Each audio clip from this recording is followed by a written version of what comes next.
So if I've said it once, I've said it 1,000 times over the last almost year of this 365 Days of Soap project. If you don't have one, you need to get yourself one, and that one is a Georgia May. You can't have my Georgia May because she's mine, but you should get yourself one just like her because she is amazing at all of the things, and especially saving my soapy fails. And I'm going to tell you what she saved and why it is so epic in just a minute. But before I do, hello, I am Mrs. Soap and Clay. Let's make stuff.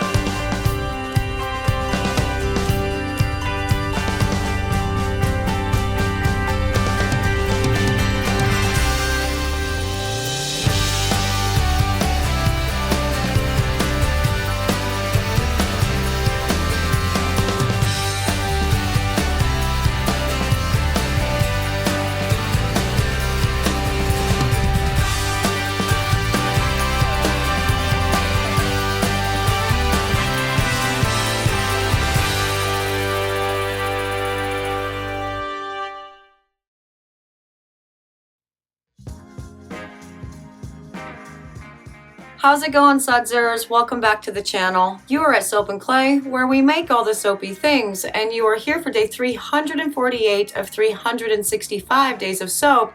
And today, you're going to watch Georgia May fix a batch of soaps that I didn't like, that I had made actually about a month ago for that straight lines design challenge thing in February. That was just like that crazy Escher thing that I did.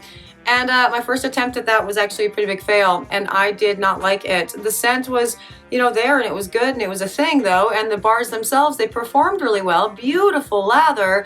So there was no real reason to put them into Scratch and Dent, except for the fact that they were ugly. But Georgia May has massive felting soap skills, and so she is going to be turning my ugly bars into absolute pieces of art, today in honor of St. Patrick's Day and all the jazz. So let's go watch her do that, and we'll talk more about felting soaps and the do's and don'ts and all of that.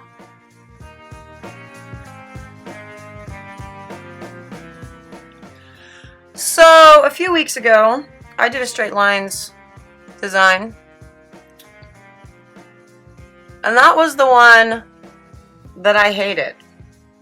So that was my first attempt at it, and we've shown you this before.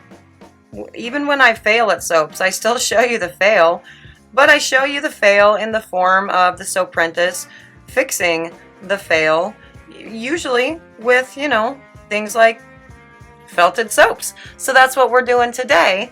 The Soaprentice is going to felt some soaps for the March soap line with some, using some soaps that weren't as pretty as I wanted them to be. Now, the Soaprentice has done felted soaps quite a bit on the channel, and we have had quite a few conversations about felting soaps, and everything from how to do it and opinions on vegan or no.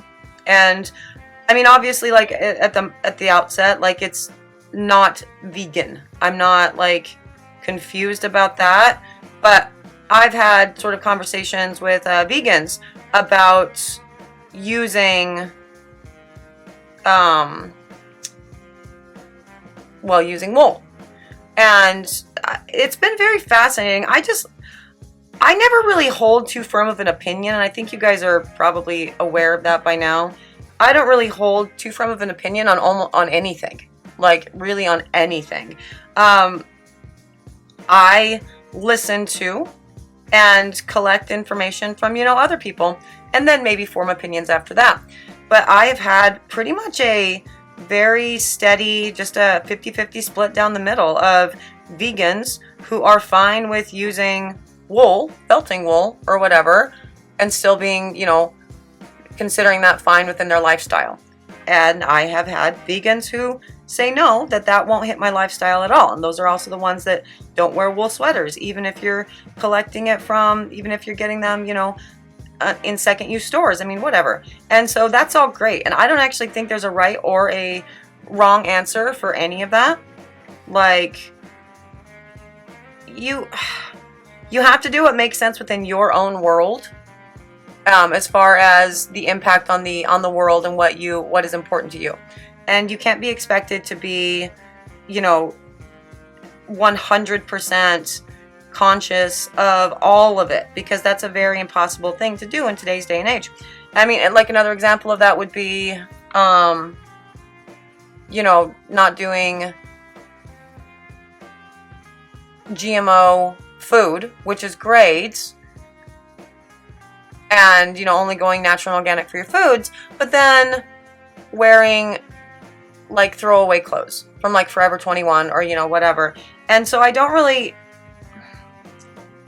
think that you're wrong or hypocritical to take those routes, because, you know, living in the 21st century, especially if you live in America in the 21st century, consumerism is the thing. And so it's kind of hard to be all of it. But point is, with all of that, there is a right and wrong way to felt soaps. And Georgia May just showed you kind of the wrong way to do it, in that there is such a thing as putting too much felt on the soap itself. It's a lot, and then so the fibers will start to sort of fray off with one of the soaps that she's making for this, which you will see, you know, kind of later in the difference, and you'll also see how you can fix it. But the whole process with making felted soaps, right, is going to be you wrap some felt around your soaps in one way, and then the other way, kind of thin layers, and then you're going to take it, you're going to put it into hot water and scrub, and then put it into cold water so it shrinks, right? From hot water to cold water? I think that's right. I think that's what makes sense. But yeah, so, and aside from that, you know, it's a fairly straightforward process as to getting the felt on the soap itself. And then it becomes really cool, because it ends up being like a washcloth. You get to use, it's a 2-in-1. And actually, I do have felted soap, or a felted soap from back when the Soaprentice saved my Hamilton bars, and I used that, and it was awesome. But, you know, eventually the soap, using it in the shower and doing whatever, eventually soap goes away, but I was left with this felted wool. And so now I just like it so much that whenever I get a new bar of soap in the shower, I just take that felting wool and I just wrap it around the new one and essentially just refelt it, because I like that it's like scrubby and it's like a washcloth, and so that's awesome. And, you know, it's my soap, so I can reuse the felting. It's all whatever, but that's a lot of bubbles going on there. So the soap itself that's underneath there, yeah, it was ugly. Like, my God, I messed up that straight lines, but performs beautifully, doesn't it? Look at all that bubble. It was a really good recipe blend. That was a really good oil blend. But see, that's a little bit too much felting wool on that one, and so it starts to sort of fray off, and it makes it hard to, yeah, it's not really nice and tight. And so, you know, we're gonna fix that. Georgia May is, rather. I don't.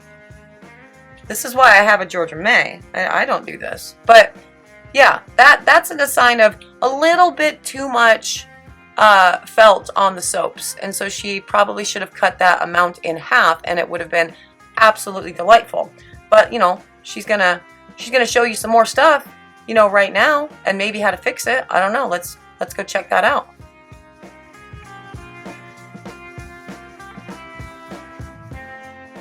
Okay, so she was going to show you how to fix it. Like, she did leave that in there, but I actually just took it out because this video is running really, really long, and I wanted to get to the cute, which is what she's doing there. So I'll talk to you about how you fix it. Really, what she did was she took a needle to the ends of it and, you know, beat it into submission. Just needled all of the extra stuff that was hanging out on that pink one in more, and then it was fine. So it's all weird to be talking about like there's some sort of big way to fix it, because there really isn't. You just do that way. Just do the obvious way. Just take the needle to it some more and close up all of those edges so it doesn't do it again. Now for the clovers here, this was actually very interesting as I was editing this footage. Like, none of those little things that she has there are clovers. Like, we've got clouds and stars and moons and hearts and poop. Got poop.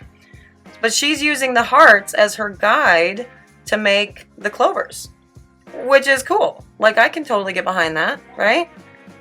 We still need to go back to that, because now we have to revive the conversation that we had at the very beginning of the month about the difference between a shamrock and a clover, because she painted a shamrock or a clover on the bath bombs, right? So we're going to look this up because this is important. And according to almanac.com, traditionally shamrock refers to a 3-leaf clover, which is what she's making. So she's making a shamrock. A 4-leaf clover is not the same thing as a shamrock. Someone's confusing their Lucky Charms. The word shamrock itself actually comes from the Irish word semrog, meaning little clover or young clover. So I mean, shamrocks and clovers are still kind of the same thing. But, I mean, they are, in fact, the same thing. But there's a different way to use it when you are specifically talking about, like, Irish lore and St. Patrick's Day and all of that stuff. So, there it is. There it is. Now we know. A shamrock means a 3-leaf thing. And obviously a 4-leaf clover means a 4-leaf clover. There's 4 of them. Have you ever found one?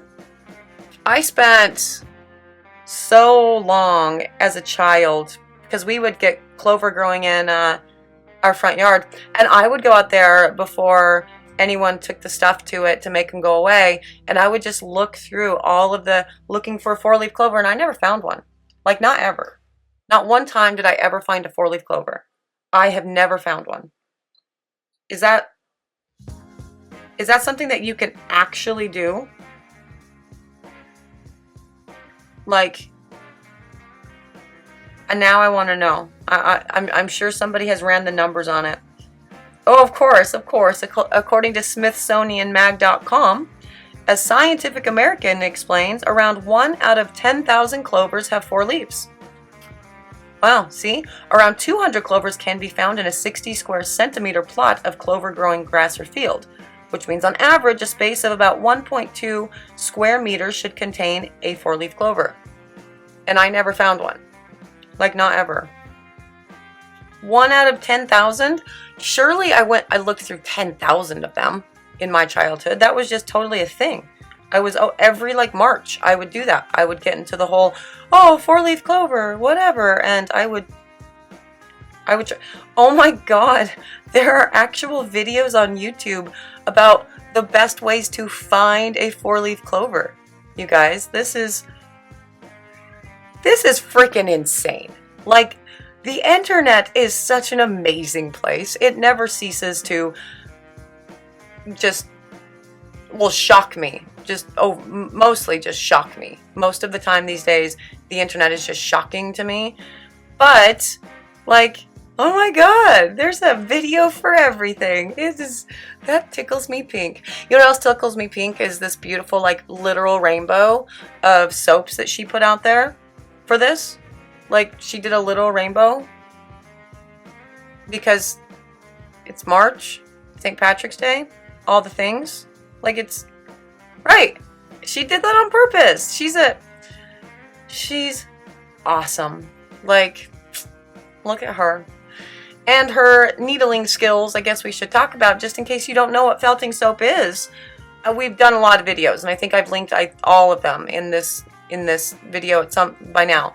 But so what she is doing is she's taking a little bit more of the felting wool, and then she is taking a needle, and you can use like a sewing machine needle, or they have actual felting needles, or whatever.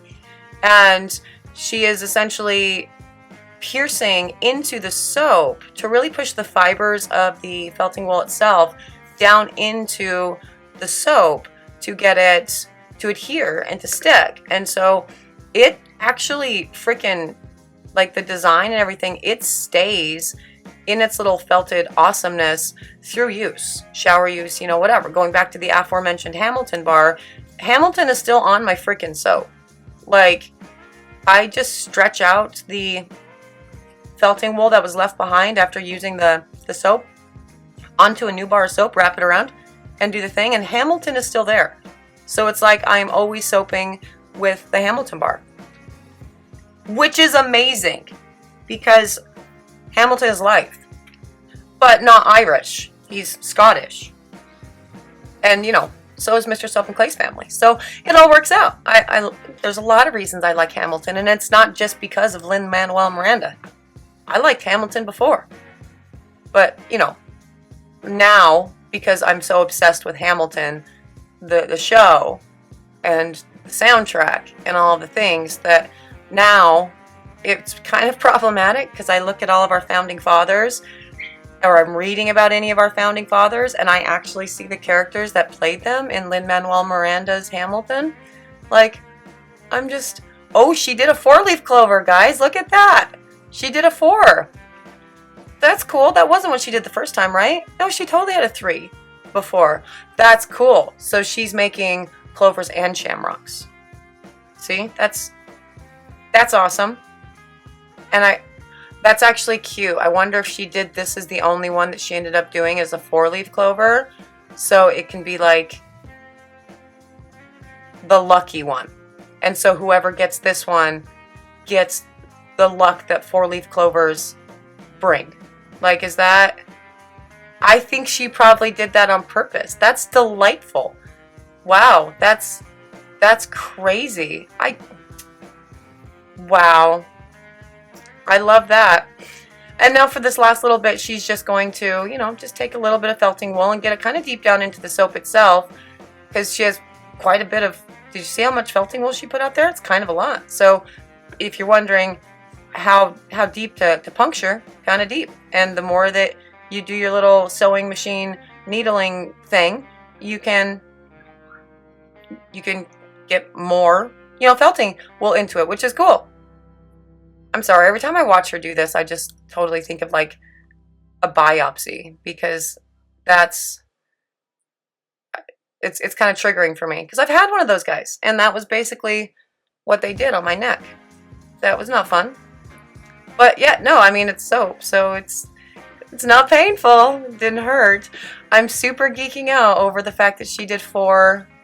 Yeah, because I bet she did this on purpose. The Soaprentice is going to have to weigh in. Like, did you do this on purpose? Is everything else going to be a 3-leaf? And then she has the 1 4-leaf clover, so the 1 is lucky? Because that's amazing. Of course she did it on purpose. You know she had to have done it on purpose. She thinks about everything. She covers all the bases all the time. And that is yeah, see, look, that's a gray one that she's working on there. And it's a 3. It's a clover versus it's a shamrock versus a clover. She did that on purpose, and she put it on the purple one too. Maybe she meant for me to keep that because she knows me in purple. I don't know. I actually really like this now. I'm excited. I think we should do a thing, and like whoever ends up getting this 4-leaf clover one should like post on the Instagram or tag us or something, because it becomes like searching for a 4-leaf clover in a field of clover and never finding one, but you know, in soap form, because she had to do a whole bunch of these. So that's amazing. I think she did this on purpose. That's adorable, and a way to turn a theme. Soaprentice, you're incredible as always, and thanks for saving my ugly soaps. And yeah, that is day 348, the Soaprentice's Shamrock soaps, and they are super gorgeous. Yeah, so I really do think she did the 1 bar with the 4-leaf clover when the rest of all of the other soaps, I think she did 3 on all of the rest of them. So like, that's really cool. I mean, how that whole thing ended up going down with the actual like watching of the video and talking to you guys during that or whatever was absolutely wild, because I have never found a 4-leaf clover, and then magically she is making a 4-leaf clover on a purple soap, because purple is my favorite color, and then the rest of them, I'm pretty sure she did 3 leaves for all of those, and that's just so crazy. And I wish I could say that we script this shit, but I have not been scripted yet. Just not one time. So that was actually really crazy. And yeah, if you are interested in any of these felted soaps, and you totally should be, because they're delightful. They're scented with coriander rosewood, by the way, because there was the straight lines thing and the Lone Star, and we're not revisiting February. We're just gonna leave it at that. And yeah, you can totally find these beautiful felted soaps on the website, like right now. They always sell out super, super fast though, so jump on them quick. If you're interested in more soapy antics and seeing, you know, what else we do and how many other times the Soaprentice has to save me for the rest of year 1, subscribe to the channel. That would be excellent. I would really appreciate that for sure. For those of you who are subscribed to the channel, hey, you are really excellent and I really appreciate you for sure. Thank you so much for joining me for another round of 365 days of soap. I'm out of here for today. That was all just a weird, magical St. Patrick's Day, luck of the Irish, which I kind of am. I do have thing today, and I had so much fun. I hope you did too. I will see you guys all again tomorrow for another round of soapy fun. Bye.